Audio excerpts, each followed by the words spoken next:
ఈరోజు భారతదేశం చైనాను దాటి ప్రపంచంలో రోడ్లు ఎక్కువగా ఉన్న దేశంలో 2వ స్థానంలో నిలిచింది.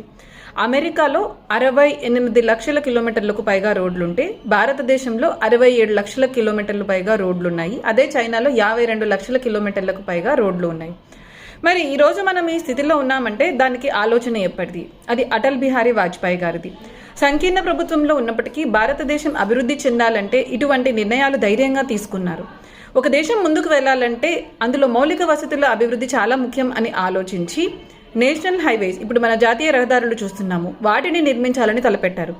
కేవలం జాతీయ రహదారులే కాదు, గ్రామీణ ప్రాంతాల్లో ఉండే ప్రజలు కూడా వాళ్లకు రోడ్డు సదుపాయం ఉండాలని గ్రామీణ సడక్ యోజన కూడా ఆ రోజు వాజ్పేయి గారు మొదలుపెట్టారు. ఆ రోజు వాజ్పేయి గారు ప్రారంభించింది ఈరోజు మోడీ గారు త్వరితగతిన పూర్తి చేస్తున్నారు. ఈరోజు మన భారతదేశంలో రోజుకు మీరు చూసారంటే నేషనల్ హైవేస్, జాతీయ రహదారుల నిర్మాణం అత్యంత రికార్డు స్థాయిలో 34 కిలోమీటర్లు ప్రతిరోజు చేస్తున్నాము. అదే మీకు గ్రామీణ ప్రాంతాల్లో అయితే 91 కిలోమీటర్ల ప్రతిరోజు చేస్తున్నాము.